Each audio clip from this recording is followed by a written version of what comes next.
চলে যাচ্ছি। এখন এরকম কুলাঙ্গার ভাই যদি থাকে তাহলে আমার আর এই বাসা থাকার কোনো দরকার নেই। কি বলছিস আমি আর কি বলি? তুই যদি কিছু না বলিস এইভাবে কোনো মেয়ে বাপের বাড়ি থেকে চলে যায় কুলাঙ্গার কথা।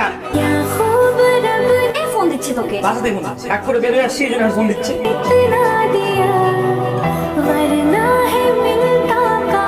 বিথির বিয়ের ডেট তো ফাইনাল করে দিল ওরা। কি বিথি আর ওদিকে খবর দাও না, ওরা একটু আগে ভাগে আসো। আমি বিথির সাথে কথা বলেছি।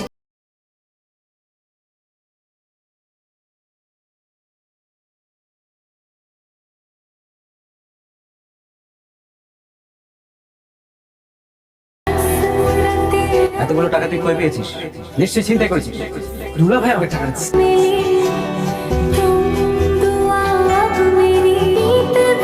আজকে আমি টাকা দিতে পারি না বলে তুমি আমাকে দাম দিলে। টাকা দিসনি মানে? টাকা দিয়েছিস বলে তো এত ধুমধাম করে বিয়ের আয়োজন করতে পারো। না না, আমি তো কিছু দিইনি। রবি কি বললো?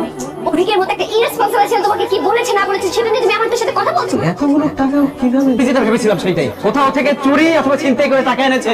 কুলাঙ্গার কোথায়? না আঙ্কেল, আমাদের অভি ডাম পিটিং করতে পারে না, চুরি করতে পারে না আঙ্কেল, ছিনতাই করতে পারে না। মাহি, আপনার সাথে মজা করতে গিয়ে অভি যে কষ্ট দিয়েছেন আপনার মনের মধ্যে, সেই কষ্ট ঢাকার জন্য সবাইকে বলেছে যে টাকাটা আপনি দিয়েছেন। টাকাটা অভি আসলে কিভাবে জোগাড় করেছে আপনি জানেন? মিথির বিয়ে যত টাকা তুই তাগুলো তুই কিভাবে পেয়েছিস? বাবা বলতেছে বাড়ি বিক্রি করে দিবে। আমি প্রয়োজন আমি আসছি।